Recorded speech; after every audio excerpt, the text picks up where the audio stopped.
Membawa puluhan tumpeng di alun-alun Pati, warga Pati, Jawa Tengah Jumat sore menggelar tasyukuran rakyat di alun-alun Simpang 5 Pati.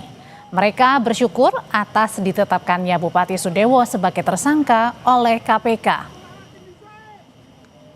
Ada pula warga yang melakukan aksi cukur gundul sebagai bentuk sukacita karena akhirnya bupati mereka ditetapkan sebagai tersangka korupsi.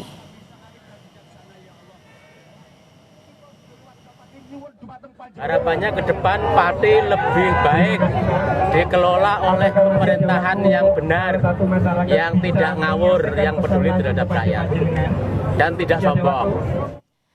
Saudara, KPK membenarkan sejumlah uang dalam karung dikumpulkan untuk menyuap Bupati nonaktif Sudewo kasus suap jual beli jabatan perangkat desa.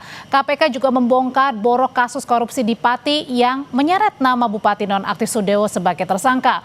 Mulai dari pembentukan tim 8 yang diduga ini untuk memeras calon kepala desa hingga metode pengumpulan uangnya. Kita bahas lebih lengkap bersama peneliti Pukat UGM Zainur Rohman. Mas Zainur, selamat sore. Selamat sore Mbak Audrey. Kalau kita lihat tadi uang dalam karung ini dihimpun ya dari satu kecamatan untuk pemilihan perangkat desa yang mencapai angkanya 2,6 miliar rupiah. Fantastis ini. Nah, kemudian juga ada pembentukan tim 8. Artinya ini benar-benar pemerasan jual beli jabatan perangkat kepala desa di Pati ini berjamaah. Iya Mbak Audrey, itu hard evidence ya, saya lihat ya. Ada barang buktinya, ada para pelakunya, ada video rekamannya. Biasanya kan transaksi tunai itu digunakan untuk menghindari analisis transaksi keuangan oleh PPATK. Jadi para pelaku tindak pidana korupsi itu sudah jarang yang menggunakan transfer secara tunai. Nah, kalau tadi ditanyakan oleh Mbak Audrey, apakah ini artinya berjamaah? Tentu ini sangat berjamaah ya. Dilakukan oleh banyak orang ya, ada bupati, ada para kepala desa, ada para perantara, di mana di sini kemudian kita bisa lihat sangat rapi gitu ya, ada peran yang dilakukan oleh masing-masing pihak. Nah, oleh karena itu ketika kemarin Bupati S ini berkelit bahwa dia dijebak, siapa yang menjebak, dikorbankan siapa yang mengorbankan. Justru ya dengan hard evidence seperti ini publik bisa melihat bagaimana jual beli jabatan atau pemerasan ini dilakukan dengan sangat rapi. Kalau rapi seperti ini kan artinya direncanakan, Mbak Audrey. Okay. Ada sistem kerja yang rapi, ada pembagian tugas, ada kemudian hasil yang sudah diperoleh 2,6 miliar. Sehingga kalau menurut saya ini sih sangat telak ya dari sisi pembuktian nantinya, Mbak Audrey. Nah, tapi sebenarnya Mas Zainur kalau sudah ada videonya yang kita lihat, ini kan artinya satu bukti juga, bukti kuat ya Mas Zainur ya.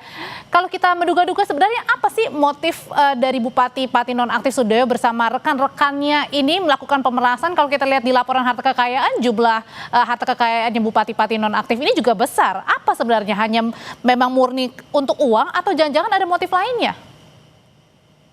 Ya tentu itu nanti semua akan terungkap di persidangan ya. Tapi yang jelas dengan kekuasaannya ya, motif untuk memperkaya diri, motif untuk mengembalikan modal politik, motif untuk memupuk modal politik untuk kontestasi ke depan itu tidak bisa dinafikan begitu saja ya. Dan kalau kita lihat ini kan sebenarnya juga sangat jahat Mbak Audrey. Kenapa? Karena ini memeras para calon perangkat desa dengan harga 125 juta sampai 165 juta. Itu pun tarif itu di markup mahal oleh nggak sih? Maksudnya tim suksesnya gitu. Oke, Mas Zainur, itu kan tarifnya dari 100 lebih, 120 sampai 160. Nah, kalau dikalikan ini uangnya jumlahnya besar sekali nih.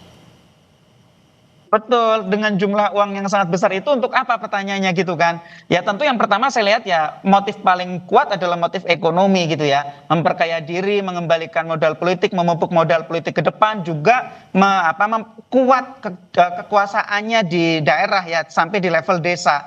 Nah kan kemarin kita dengar ya bahwa ada perlawanan rakyat Pati sejak tahun 2025.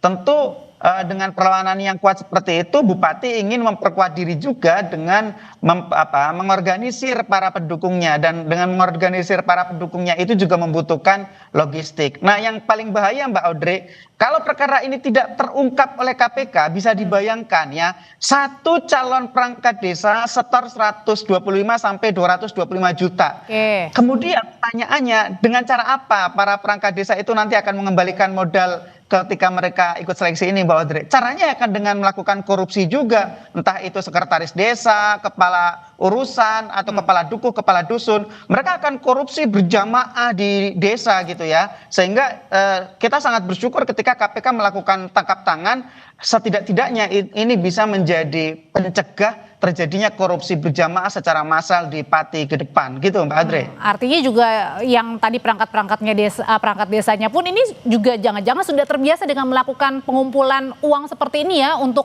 upetinya gitu ya, Mas Zainur ya. Iya, jadi memang di desa itu sudah sangat sering ya diperas oleh atas gitu ya. Siapa itu atas? Ya mulai dari para pejabat daerah, mohon maaf juga nih, aparat penegak hukum, kemudian juga auditor, bahkan ada LSM bodrek, wartawan-wartawan bodrek ya, yang kemudian mereka mendekati para perangkat desa, para kepala desa dengan memberikan ancaman-ancaman ya, kalau tidak mengikuti maka akan A, maka akan B gitu ya. Nah, kenapa para perangkat desa, kepala desa ini takut, Mbak Audrey? Yang pertama ya mereka sendiri mungkin juga tidak bersih-bersih amat gitu ya. Yang kedua ya siapa yang tidak takut kalau kemudian ditakut-takuti gitu ya. Nah, khusus untuk Bupati ini agak menarik, Mbak Audrey. Kenapa? Karena sebenarnya Bupati itu tidak punya kewenangan langsung untuk memilih dan mengangkat perangkat desa. Itu adalah kewenangan dari kepala desa yang dilakukan melalui satu proses seleksi. Diawasi oleh pengawas pemilihan, dan nanti juga ada unsur Forkopimcam. Di sana ada camat dan ramil, kapolsek begitu ya. Nah, tetapi kemudian mengapa itu ini kalau ceritanya ditelusuri berarti artinya bisa panjang tuh ya?